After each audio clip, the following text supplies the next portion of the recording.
কেমন লাগছে দেখো, দীঘা মোহনাতে বসে আছি। কমেন্ট করো। দীঘা মোহনায় হাওয়া খাচ্ছি বসে বসে, জলের ঢেউ খাচ্ছি। তোমরাও যদি জলের ঢেউ খেতে চাও চলে এসো ফটাফট করে। আর যে ওই যে পিছনে ট্রলারগুলো দেখতে পাচ্ছ, ওই ট্রলারে বড় বড় ইলিশ মাছ এসছে, বুঝেছো? তো ওইখান থেকে আমাকে 4-5টা ইলিশ মাছ দিয়েছে, বড় বড় ইলিশ মাছ দিয়ে দেবে। তোমরা যদি খেতে চাও তাহলে এখানে মোহনাতে চলে আসো তাড়াতাড়ি। দীঘা মোহনাতে আসতে হবে বড় বড় ইলিশ মাছ খেতে হলে। আমরা জানি, আমরা তো বাঙালি, তো বাঙালিরা যদি আমার ভিডিও দেখে থাকো, সব বাঙালিরাই পছন্দ করে ইলিশ মাছ। ইলিশ মাছ হচ্ছে মাছের রাজা ইলিশ, তা আমরা জানি।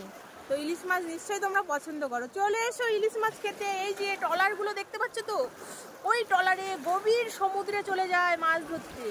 তো ওই গভীর সমুদ্রে গিয়ে তারা কতটা কষ্ট করে মাছ ধরে নিয়ে আসে, তোমরা এটা মানে আমরা যদি নিজের চোখে দেখতাম না, তো যখন মাছ সমুদ্রে যায় ট্রলারগুলো, তখন একেবারে ঝিনুকের মতন হয়ে যায়। তোমরা একটা ঝিনুককে পুকুরের মধ্যেখানে ছেড়ে দেবে, তো তখন তোমরা দেখলে বুঝতে পারবে ট্রলারগুলো এইটুকু চোখে দেখতে পাবে, এইটুকু, মানে অনেক দূর থেকে দেখাও যাবে না। এতটা কষ্ট করে ওই ট্রলার থেকে মাছ নিয়ে আসে, মানে মাছ ধরে কতটা জীবনের ঝুঁকি নিয়ে মাছ ধরে তোমরা জানো? অনেকটা জীবনের ঝুঁকি নিয়ে, মানে ট্রলারে যে মাছ ধরতে যায়, যেসব বড়রা বলো, ছেলে বলো, মানে মায়ের সন্তান বা কারো স্বামী, কারো দাদা, কারো ভাই, এরা সবাই মাছ ধরতে যায়। ওরা মাছ ধরে নিয়ে আসে বলে আমরা খেতে পারি, তবে ওরা জীবনের ঝুঁকি নিয়ে মাছ ধরতে যায়, কারণ ওদের মনে কোনো আশা থাকে না যে আমরা বেঁচে ফিরে আসব। আমরা যে মাছ ধরতে যাই এটা বেঁচে ফিরে আসবো, ওদের কোনো এটা আশা থাকে না, তবুও ওরা জীবনের ঝুঁকি নিয়ে চলে যায় দুটো টাকার জন্য মাছ ধরতে। কি করবে বলো? মানে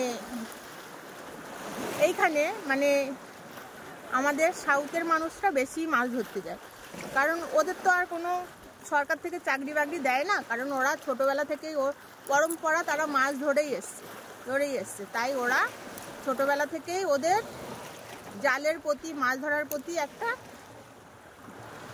থাকে, আলাদা একটা টান থাকে। তাই ওরা চাকরি বাকরির থেকে ওরা ট্রলারে যেতেই বেশি ভালোবাসে। এখন বেশিরভাগ তো কেরালায় গিয়ে মাছ ধরছে, তো তারপরে আমাদের এই সাউথে মাছ ধরছে। আমাদের সাউথেই বেশিরভাগ মাছ ধরতে যায় মানুষ, বুঝেছ? তবে বড় বড় ইলিশ মাছ, আমার বাবাও ট্রলারে যায়, আমার দাদা ট্রলারে যায়। তো অনেকটা জীবনের ঝুঁকি নিয়ে আমরা তো খুব টেনশানে থাকি যখন আমার বাবা বলো, দাদা বলো ট্রলারে যায় না, আমরা অনেকটা টেনশানে থাকি, কবে বাড়ি ফিরবে, ওয়েট করে থাকি। মানে 1 সপ্তাহ হবে না, তখন 1 সপ্তাহ বেশি হয়ে গেলে তখন আমরা খোঁজ লাগাই, মানে ট্রলারের যে মালিক থাকে না, সেই মালিকের কাছে আমরা খোঁজ লাগাই যে এখনও ট্রলার ঢুকেছে কিনা, ঘাটে এসছে কিনা। অনেকটা টেনশানে থাকতে হয়, কারণ ওটা তো বলা যায় না। এই তো কিছুদিন আগে ট্রলার সবে বেরিয়েছে, তার মধ্যে একটা ট্রলার ডুবে গেছে।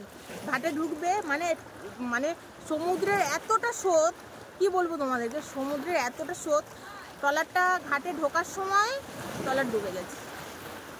কি বলুন তো, এই যে জলের যে ঢেউটা আসে, ঢেউটা বাড়ি লাগে, মানে তক্তা, তো ট্রলার তো একটা তক্তা দিয়ে তৈরি হয়, তো ওই তক্তাটা ফেটে গিয়ে জল ঢুকে ট্রলারটা ডুবে গেছে।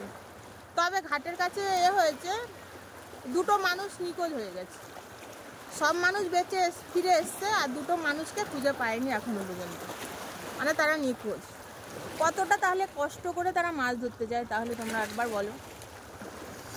অনেক কষ্ট করে মাছ ধরে, আর সেই মাছ আমরা কিনে খাই। তবে আমাদের বেশি একটা ইলিশ মাছ কিনে খেতে হয় না, কারণ আমার দাদা যায় ট্রলারে, বাবা যায় ট্রলারে, আমাদের অনেক বড় বড় মাছ নিয়ে আসে। তো ওই মাছের মধ্যে ইলিশ মাছের ডিমও থাকে, আমরা অনেক খেতে পারি। তো কিনে খাওয়ার মতন আমাদের অতটা সামর্থ্য নেই যে একটা মাছের দাম হয় 2000 টাকা, 1500 টাকা, 1000 টাকা। অত দামি মাছ খাওয়ার মতন আমাদের সামর্থ্য নেই। তো জলের ঢেউটা পায়ের কাছে চলে আসছে।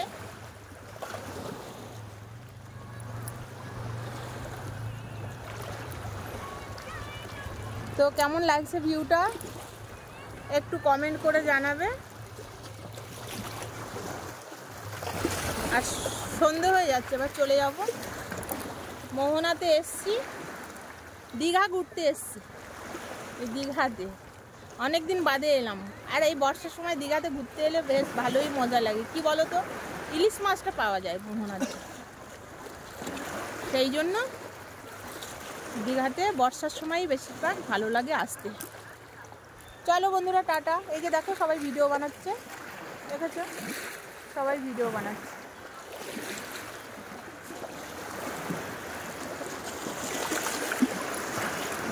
সবাই এখানে ভিডিও বানাতে আসে বেশিরভাগ। চলো বন্ধুরা, ta-ta, bye, I love you সবাইকে।